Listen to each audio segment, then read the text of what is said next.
नमस्कार मेरे प्यारे सभी दोस्तों। आज की जो कहानी है वास्तव में बहुत ही जबरदस्त होने वाली है।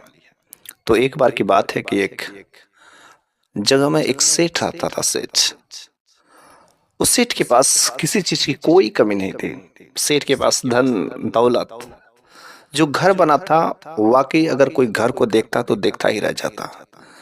उस घर के जो मुख्य दरवाजे थे, क्या गजब की कलाकृतियां थी जिसकी कोई आप बखान ही नहीं कर सकते। उस घर की नौकरानी नौकर इतने अच्छे अच्छे कपड़े पहनते थे कि शायद कोई अच्छा उतना नॉर्मल कहीं पहन करके नहीं जाता। हमेशा सजा धजा, सब कुछ ठीक ठाक था। लेकिन वहां पर एक साधु बाबा थे, जो नौजवान नौजवान साधु बाबा थे। और वह जो है अपना जीवन यापन एक मंदिर पर रहकर के उसी जगह पर करते थे। लेकिन जब वह भिक्षा मांगते थे, क्योंकि वह भिक्षा मांग कर के ही काम किया करते थे अपना रोजी रोटी, उनका किसी से कोई लोभ लालच नहीं, कोई मोह माया नहीं। बस वह मंदिर में भगवान की पूजा पाठ करते, मंदिर पर रहते और साथ ही साथ अपना जीवन यापन के लिए भिक्षाटन का काम करते थे। उसी से उनका खर्चा चलता था। तो वह साधु बाबा जो जो थे, वह पूरे जगह पर वह भिक्षा मांगते थे, लेकिन सिवाय उस हवेली को छोड़ करके। जो सेठ का घर था, उस सेठ की हवेली जो थी, उस हवेली में कभी नहीं जाते थे। अगल बगल हर घर में चले जाते थे, लेकिन उस घर में नहीं जाते थे। कुछ दिन ऐसे बीतते गए तो किसी के माध्यम से सेठ के कानों में चली गई कि हाँ, आखिर वह साधु बाबा हर जगह घूम घूम करके भिक्षाटन करते हैं, लेकिन कभी सेठ के घर क्यों नहीं जाते हैं। सेठ भी अब यह सोचने पर मजबूर हो गया कि आखिर मेरे घर क्यों नहीं आते, क्या मेरे घर में कोई ऐसी क्या आपत्ति है, क्या चीज है। तो सेठ की पत्नी ने कहा कि भाई, अगर ऐसी है तो एक बार जाकर के खुद साधु बाबा से पूछिए तो बात क्या है। आखिर मेरे घर क्यों नहीं आते, कभी तक अगल बगल बार बार जाते हैं, लेकिन मेरे घर पे कभी आइए, भोजन दावत हम भी तो खिलाएंगे। सेठ की पत्नी के कहने पर जो है वह सेठ साधु बाबा से मिलने के लिए जाता है। वहां पर साधु बाबा से कहता है कि साधु बाबा, आखिर मेरे घर में या मुझ में या मेरे परिवार वाले में या मेरे घर के नौकर चाकर ने किसी ने क्या आपको कुछ बोल दिया क्या? क्या कभी किसी प्रकार की कोई बेइज्जती की है क्या? क्या कभी ने कुछ आपको हानि पहुंचाया क्या, जिसकी वजह से आप मेरे यहाँ पर मेरे घर पर कभी भिक्षाटन करने नहीं आते? कभी मौका मिले तो आप मेरे घर पर जरूर आइए। हम लोग जो साधु महात्माओं का, साधु संतों की बड़ी सेवा करते हैं, और जो हमसे हो सकेगा अन्न धन खाना पीना का हर तरीके का व्यवस्था हम करके देंगे। साधु बाबा ने कहा ठीक है, अगर ऐसी बात है तो ठीक है, हम कल जो है चलेंगे। अब वह साधु बाबा सुबह सुबह कल एक आध दो जगह भिक्षाटन किए। भिक्षाटन करने के बाद उस सेठ की हवेली पर पहुंचे। जब हवेली पर पहुंचे तो वो हवेली का नजारा देख करके उनकी आंखें चकमका गई। वास्तव में क्या गजब की खूबसूरत डिजाइन है। कितने अच्छे अच्छे जो नौकर चाकर वहां पर जाते हैं। सेठ की जो पत्नी सेठानी रहती हैं, वो साधु बाबा का बड़े ही इज्जत भाव से घर के अंदर प्रवेश कराती हैं, हाथ पैर धुला करके, और फिर उन्हें जो है भोजन ग्रहण कराती, भोजन देती हैं।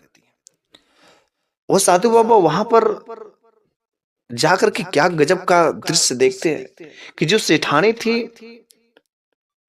उम्र तो उनका ज्यादा हो गया था, लेकिन इतने अच्छे खासे कपड़े, रूप, इतने अच्छे खासे गहने पहन करके ऐसा लग रहा था कि मानो वो कितनी नौजवान हो चुकी है। उनको रूप को देख करके साधु बाबा के मन में आकर्षण, क्या गजब की खूबसूरती है। ऐसा लग ही नहीं रहा कि सेठानी इतने ज्यादा दिनों का है। लेकिन चलो जाने दो, कोई बात नहीं, हमसे इससे क्या लेना देना, हम तो बस यहाँ पर आए भोजन करने और चले जाएंगे। साधु बाबा वहां पर भोजन जब करते हैं तो भोजन का स्वादिष्ट बहुत शानदार था, और जितना वह भोजन रोज करते तो उससे दूना भोजन कर लेते हैं, क्योंकि स्वादिष्ट बहुत अच्छा था। साधु बाबा ने खाया, मजा आ गया। फिर जो है साधु बाबा खाना खा करके और उस भोजन को बार बार मन ही मन में प्रोत्साहन कर रहे थे। क्या गजब का, कितना खूबसूरत, क्या गजब का स्वादिष्ट था। ऐसा भोजन तो आज तक मैंने किया ही नहीं। कितनी गजब की सेठानी की हाथों से खाना था। मैं तो खाया, मजा आ गया। अब जब मंदिर पर जाते हैं और भगवान का जब ध्यान करते तो उनका ध्यान लगता नहीं है। अब उनका ध्यान बार बार उस सेठानी के घर पर, सेठानी के याद, सेठानी के द्वारा दिया गया भोजन, कितना गजब का भोजन, वही बार बार याद आ रहा था। लेकिन सोचते कि नहीं, अब मैं जाऊंगा ही नहीं, क्योंकि वहां पर जाएंगे तो बार बार मेरे को खाने की आदत पड़ जाएगी। नहीं, ऐसा काम मेरे को नहीं करना है। वह जो है साधु बाबा अपने आप को रोकते हैं कि नहीं, मेरे को वहां पर नहीं जाना है, मेरे को वहां पर नहीं जाना है। और वह घर से भिक्षाटन के लिए निकलते हैं, लेकिन उनका मन उनके कंट्रोल में रहता ही नहीं है। उनकी आत्मा बार बार करे थे कि नहीं जाना है, नहीं जाना है, नहीं जाना है, लेकिन उस साधु बाबा का मन उनके बस में था ही नहीं। अचानक एक पैर न चाहते हुए उस हवेली की तरफ चल पड़ते हैं, और जैसे हवेली की तरफ चलते हैं, ऑटोमेटिक वह अपने आप को रोक रहे, लेकिन रुक नहीं रहा, क्योंकि उनके जो जीभ को स्वाद मिल गया था, और उस जीभ के स्वाद के वजह से, क्या गजब की स्वादिष्ट भोजन था, उस भोजन की वजह से सेठान के घर के तरफ जो है उस हवेली की तरफ बढ़ पड़ते हैं। वहां पर फिर से गए और सेठान ने खूब इज्जत भाव से साधु बाबा को बैठाया और भोजन कराया। भोजन खाकर उनका मन तृप्त हो गया, बहुत अच्छा। साधु बाबा ने सेठानी से कहा, आप लोग हमें कब तक भोजन कराते रहेंगे, कैसे अब कब तक खाना खिलाते रहेंगे, इतना अच्छा स्वादिष्ट भोजन। सेठानी कहती, जब तक जीवन रहेगा तब तक हम आपकी सेवा करते रहेंगे, और इस महल में, इस हवेली में आपका हमेशा के लिए स्वागत है।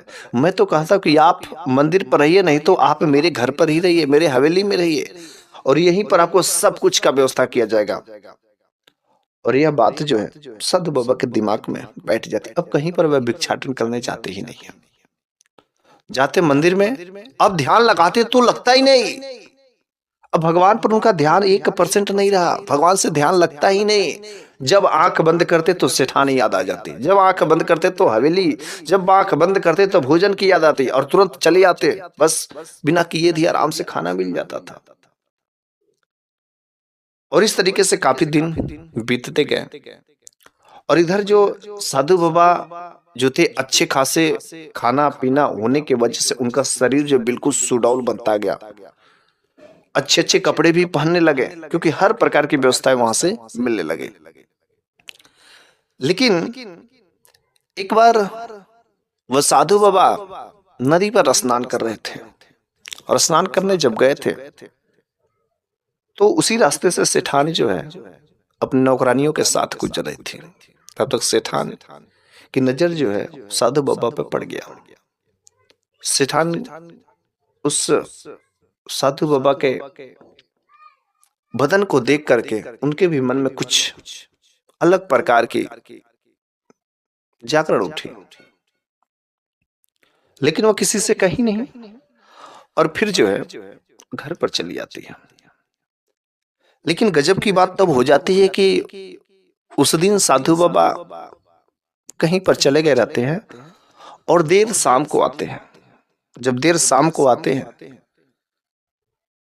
तो भोजन के लिए दरवाजे पर किसी को बुलाते, लेकिन कोई आता नहीं है। और जैसे कोई आता ही नहीं है तो दरवाजा खटखटाते हैं। तो उस दिन सेठ भी कहीं गए थे, नौकर चाकर सब कहीं पर व्यस्त थे।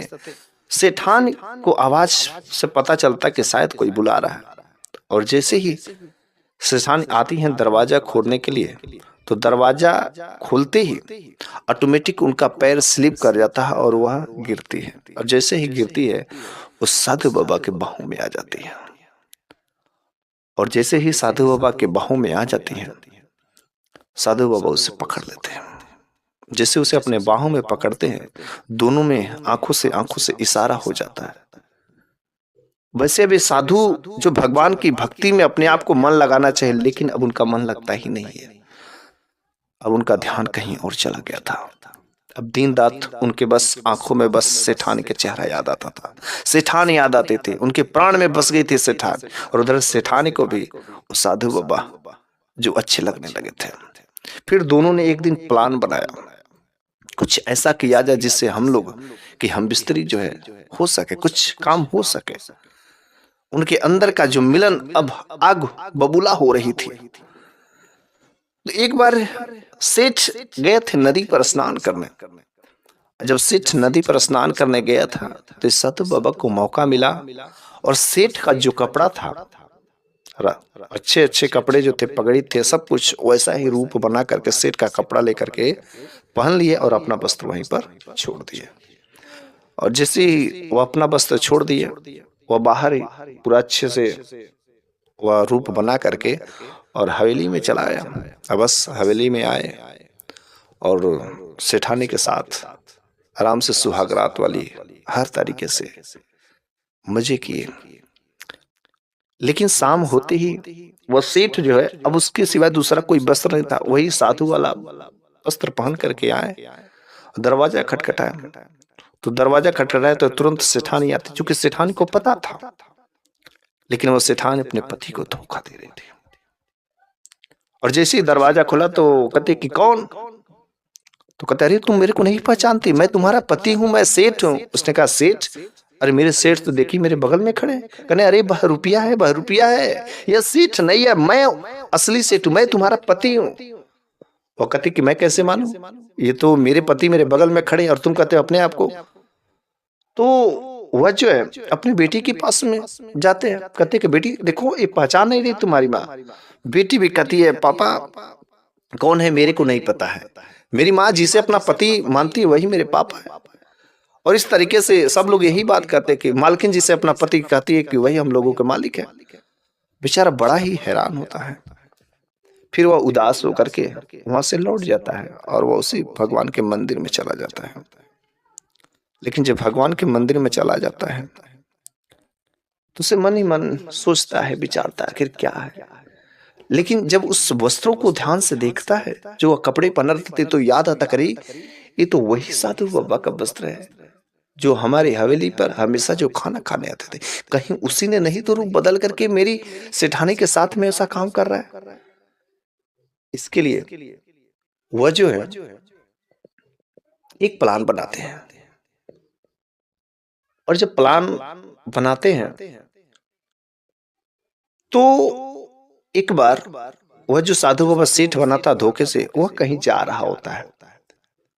जब कहीं जा रहे होते थे उन्होंने रास्ते में खड़े थे छुपके से, और गंदगी उठा करके उसी के ऊपर फेंक देते हैं और छुप जाते हैं। और जैसे ही छुप जाते हैं, अब जब उस कपड़े पर गंदगी लग गए तो भला उस गंदगी को साफ करने के लिए नहाएंगे, जरूर स्नान करेंगे। वो नदी में चले गए स्नान करने, और जैसे नदी में स्नान करने गए फिर उन्होंने मौका पा करके कपड़ा बदल लिया और अपना कपड़ा छोड़ दिया। छोड़ करके फिर से वे राजमहल में चले आए, अपने महल में चले आए। और तब जाके सारा हकीकत, सारा पर्दाफाश हो गया था। और तब वास्तविकता जब पता चली और उन्होंने अपने पत्नी को तथा उस साधु को, पाखंडी को घर से बाहर निकाल दिया, अपने पत्नी को भी, क्योंकि उसने अपने पति के साथ धोखा दिया था। तो इस तरीके से यह कहानी यहीं पर समाप्त होती है। मेरे प्यारे सभी दोस्तों, हमारे भी समाज में ऐसे बहुत सारे पाखंडी, ढोंगी, बहुत सारे ऐसे लोग घूमते हैं, और ऐसे कई सारी पत्नियां हैं कि जो अपने पति को धोखा देती हैं। तो आज की यह कहानी आपको कैसी लगी है कमेंट बॉक्स में जरूर बताइएगा। कहीं आपके साथ तो ऐसी घटनाएं नहीं हो रही ना। तो बस धन्यवाद।